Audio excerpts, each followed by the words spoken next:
Olá pessoal, bom, como prometido eu vou fazer aqui as indicações dos livros para quem assistiu a aula da Gênese e gostou da aula da Gênese e quer, saber um pouco mais sobre da onde viemos, para onde vamos, né?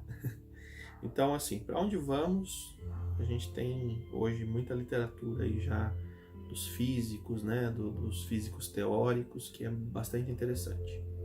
O Stephen Hawking é um autor que eu gosto bastante, mas aí tem bastante obras e, na verdade, entendamos que a espiritualidade está nos presenteando cada vez mais com outras obras, tá? Mas da onde viemos, tem alguns livros que eu vou recomendar que eu acho bem interessantes. Primeiro, do Edgar Armond, Os Exilados da Capela. Esse livro ele pode ser encontrado online, né? Pode ser encontrado, como a gente conhece, para download.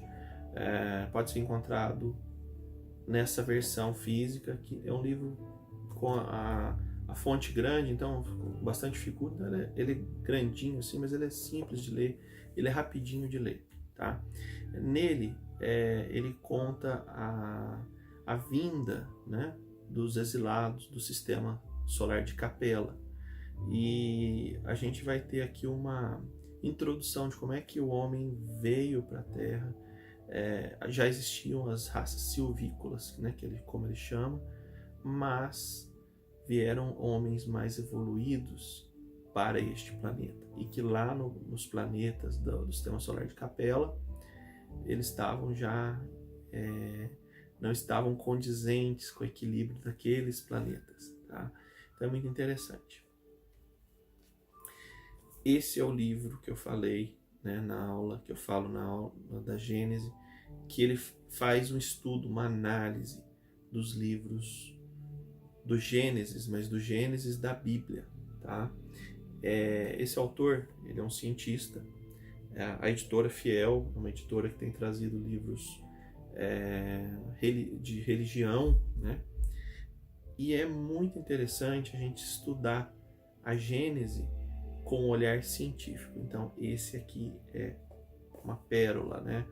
Se você concorda ou não, porque muitas vezes, por causa da nossa formação teológica, a gente pode gostar ou não do que o autor está dizendo, mas a gente tem que ler, a gente tem que buscar, né, o conhecimento, a gente tem que olhar aquela informação e falar, olha, para mim serve, para mim não serve, ou eu concordo ou não concordo. Então, Adalto Lourenço é o autor, Gênesis 1 e 2.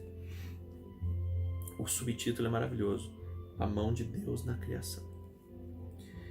Bom, para entender a evolução do espírito, né, existe esse livro aqui.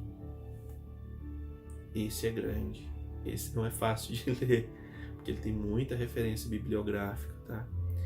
Chama Evolução, entre o átomo e o arcanjo.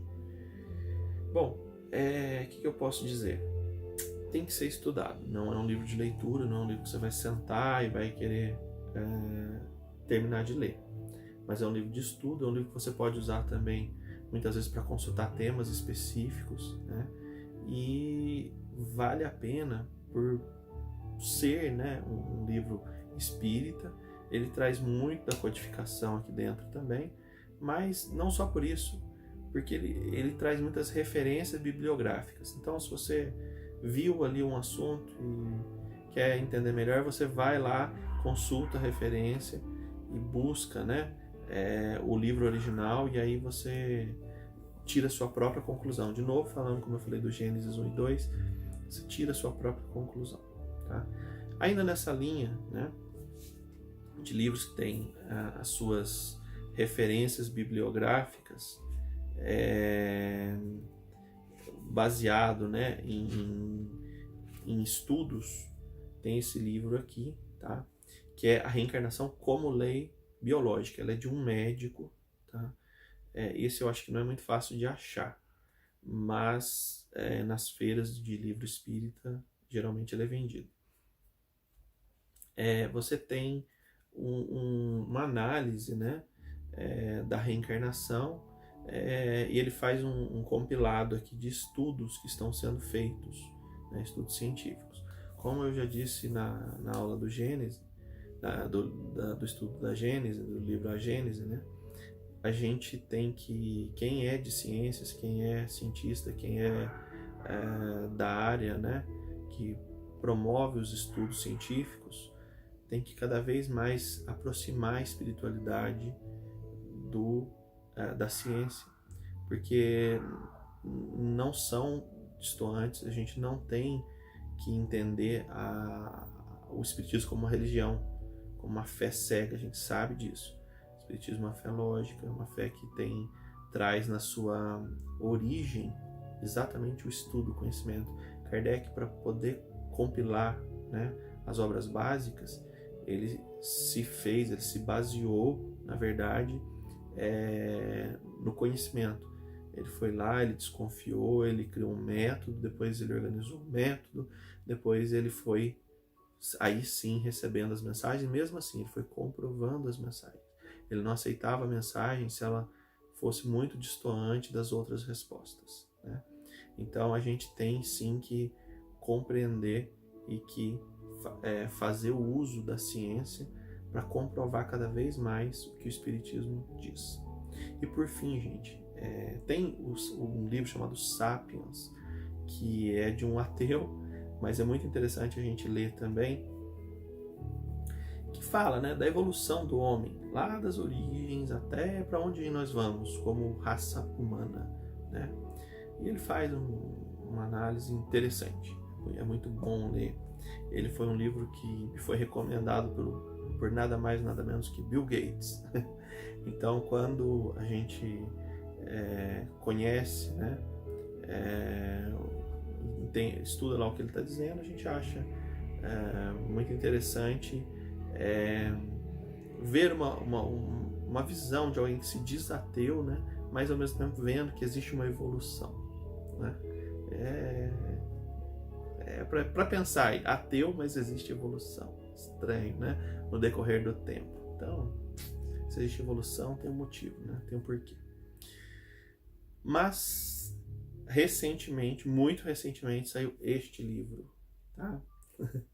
Também chama Sapiens, mas ele chama assim As Últimas Notícias do Sapiens. Esse não posso falar nada a respeito dele para vocês ainda, porque ainda não o li. Eu comprei no pré-lançamento, ele acabou de chegar, mas o que eu já posso dizer para vocês, a gente achava que os Homo sapiens datavam de 200 mil anos, e descobriu-se que, na verdade, estamos pelo menos há 315 mil anos como Homo sapiens sobre a Terra. Mais um motivo, né, de reflexão, porque são 115 mil anos a mais. Dá tempo de fazer muita coisa, né? Então, aos céticos, aos ateus, aos religiosos, aos teóricos, aos cientistas, a todos os irmãos, fiquem em paz, e que, buscando conhecimento, todos somos iguais, né? Nós podemos concordar ou não, nós podemos gostar ou não do que algum desses autores escreveu, mas nós estamos sendo presenteados cada vez mais com autores que também são instruídos, inspirados pela espiritualidade para escrever sobre temas tão importantes. Então, fica o meu abraço e até a próxima.